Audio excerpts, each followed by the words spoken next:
그날은 아무 예고 없이 왔습니다. 병원 침대에 누운 그는 하늘을 한참 바라보다 이렇게 말했습니다.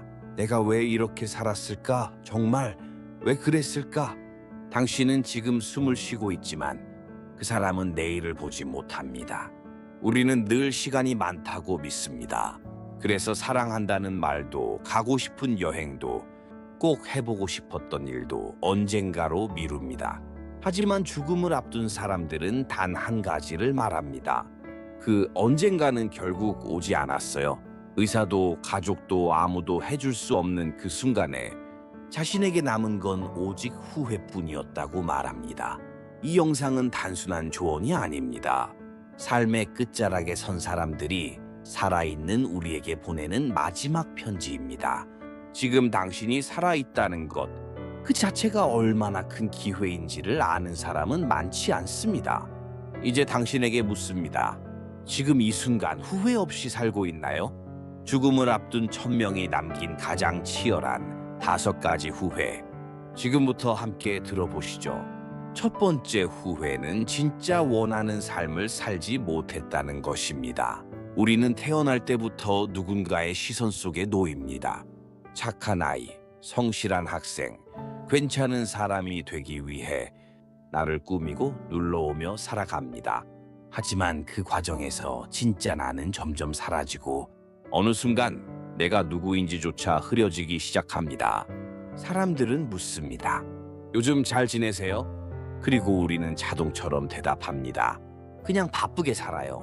그 말 안에 담긴 건 나는 지금도 내가 원하는 삶을 살고 있지 않다는 침묵에 가까운 외침입니다. 매일 아침 눈을 뜨면 점심시간을 기다리고, 점심이 지나면 퇴근을 기다리고, 주말을 기다리다 결국 은퇴를 기다립니다. 하지만 진짜 두려운 건 그 은퇴의 날 처음으로 깨닫는 겁니다. 나는 내 삶을 한 번도 온전히 살아본 적이 없구나. 남의 기대를 만족시키느라 내가 원하는 것을 묻는 시간조차 잃어버린 삶. 그것이 죽음을 앞두고 사람들이 가장 먼저 후회한 이유입니다. 삶은 누군가의 기준에 맞춰 걷는 행진이 아니라 내가 좋아하는 풍경을 향해 나만의 속도로 걸어가는 여정입니다.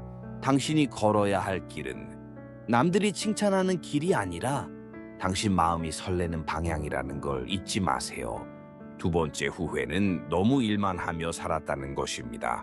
죽음을 앞둔 사람들은 말합니다. 돈은 남았는데 시간은 없었어요. 우리는 늘 이렇게 말하며 살아갑니다. 지금은 바쁘니까 조금만 더 참자. 이번 프로젝트만 끝나면 그때는 꼭. 하지만 그 조금만은 언제나 끝이 없습니다. 가족과의 저녁 식사, 아이의 졸업식, 부모님의 생신, 배우자와의 대화. 일이 바빠 못 간 그 순간들은 다시 오지 않습니다. 열심히 살았던 당신의 하루 끝에 남은 건 서랍 속 명함 한 장, 버스 창밖으로 스쳐간 계절, 그리고 무너진 건강뿐일 수도 있습니다. 우리는 종종 말하죠. 사는 게 일이냐? 그런데 정작 일 말고는 기억나는 게 없습니다. 사람들이 일을 후회하는 이유는 그 일이 나빴기 때문이 아니라 그 일이 전부였기 때문입니다. 돈보다 중요한 건 결국 시간입니다. 일보다 소중한 건 결국 관계입니다. 그리고 그 어떤 일보다 회복하기 어려운 건 놓쳐버린 순간들입니다. 오늘 하루 일의 무게를 조금 내려놓고 당신 자신에게 이렇게 물어보세요. 나는 나를 위해 얼마나 살고 있나요? 세 번째 후회는 감정을 표현하지 못했다는 것입니다. 그때 말할 걸 고맙다고, 미안하다고, 사랑한다고. 감정은 마음속에만 담아두면 결국 무게가 됩니다. 하고 싶은 말이 목구멍까지 차올랐지만 우리는 침묵을 선택합니다. 왜일까요? 상대가 당황할까봐? 내가 상처받을까봐? 지금 말하면 어색할까봐? 하지만 진짜 이유는 하나입니다. 우리는 표현을 미루는데 너무 익숙해져 버렸습니다. 그리고 그 미루기 끝에 남는 건 늘 같은 후회입니다. 조금만 더 솔직했더라면 죽음을 앞둔 사람들은 표현하지 못한 마음 때문에 더 아파했습니다. 말하지 않은 사랑은 결국 전해지지 않았고 고맙다는 말 한마디 못한 채 떠난 사람은 마음속에 평생 남았습니다. 표현은 용기입니다. 말을 꺼낸다고 해서 모든 게 완벽해지진 않지만 말하지 않으면 아무것도 바뀌지 않습니다. 사랑은 추측이 아니라 전달입니다. 마음은 눈빛이 아니라 말로써 완성됩니다. 나는 당신이 참 소중해요. 이 말이 마음속에 있다면 오늘 지금 이 순간 꺼내보세요. 기억하세요. 표현은 부끄러운 게 아니라 나 자신을 지키는 일이기도 합니다. 누군가에게 전하지 못한 그 한마디가 평생을 따라다니는 그림자가 되지 않도록 말입니다. 네 번째 후회는 친구들과 멀어진 것입니다. 살다 보면 정말 바쁩니다. 일상은 반복되고 해야 할 일은 쌓이기만 합니다. 그러다 보면 한 통의 전화, 짧은 안부 인사도 자꾸만 내일로 미뤄집니다. 그리고 어느 순간 연락처에 이름은 남아있지만 더 이상 손이 가지 않는 사람이 되어버립니다. 죽음을 앞둔 사람들은 말합니다. 그 사람이 떠났을 때 나는 단 한 번도 먼저 연락한 적이 없었어요. 친구는 그저 시간이 날 때 만나는 존재가 아닙니다. 우리 인생의 가장 아픈 장면과 가장 찬란한 순간을 함께 겪어준 증인입니다. 함께 라면을 나눠 먹고 밤새 통화하며 울고 웃던 그 시절, 그 사람들 없이는 우리 청춘의 의미조차 설명되지 않습니다. 하지만 우리는 자주 착각합니다. 서로 바쁘니까 괜찮겠지. 언젠가 다시 만나겠지. 그 언젠가는 정말 오지 않을 수도 있습니다.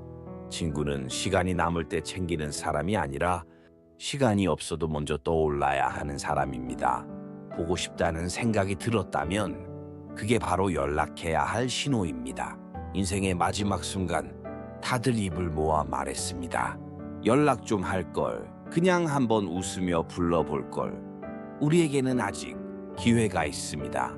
지금 마음속에 떠오른 그 사람에게 오늘 지금 바로 안부를 전해보세요. 다섯 번째 후회는 행복을 선택하지 않았다는 것입니다. 행복은 멀리 있지 않습니다. 하지만 우리는 언제나 멀리서 찾습니다. 조금만 더 벌면 행복할 거야. 아이만 잘 크면 그때는 여유가 생기겠지.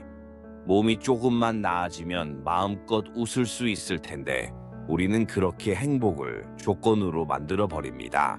마치 도달해야 할 목표처럼 노력과 성취로만 얻을 수 있는 것처럼 여깁니다. 하지만 죽음을 앞둔 사람들은 말합니다. 그건 착각이었어. 행복은 늘 곁에 있었어.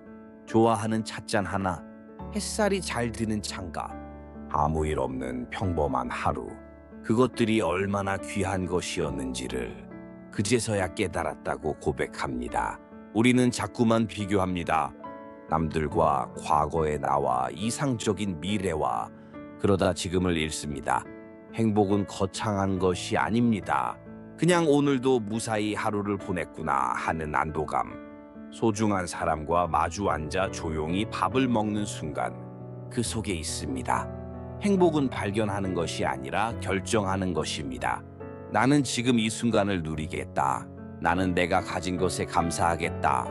나는 내게 허락된 이 하루를 귀하게 여기겠다. 그렇게 마음 먹는 순간 행복은 우리 곁에 자리를 틀고 앉습니다. 죽음을 앞둔 사람들은 말합니다. 행복을 나중으로 미루지 마세요. 오늘의 햇살이 내일 다시 올 거라는 보장은 없습니다. 지금 이 자리에서 당신의 인생에서 가장 따뜻한 미소를 선택해 보세요. 죽음을 앞둔 사람들은 더 오래 살고 싶다거나 더 높은 자리에 오르고 싶다고 말하지 않았습니다. 그들이 마지막으로 남긴 말은 아주 조용했고 아주 짧았고 아주 깊었습니다. 사랑 좀 더 할 걸. 그땐 그냥 안아줄 걸. 그날 미안하다고 말했어야 했는데 성공은 남들이 기억하는 것이고 후회는 내가 끝까지 떠안는 것입니다. 우리는 언젠가 죽음을 맞이합니다. 하지만 그날이 오기 전까지 지금 이 하루는 우리가 살아있다는 증거입니다. 사랑하고 웃고 표현하고 놓아주는 것, 그 모든 건 오늘이 아니면 할 수 없는 일입니다. 이제는 질문이 아니라 결단의 시간이 남았습니다. 다시 묻겠습니다. 당신은 지금 정말 살아가고 있나요? 지나온 삶은 당신이 써내려온 이야기입니다. 남은 삶은 당신이 새로 써내려갈 페이지입니다. 살아있는 지금 이 순간, 우리는 언제든 다시 시작할 수 있습니다. 오늘 이 이야기가 당신의 인생에 작은 깨달음 하나로 남기를 바랍니다. 다음 이야기에서 다시 찾아뵙겠습니다.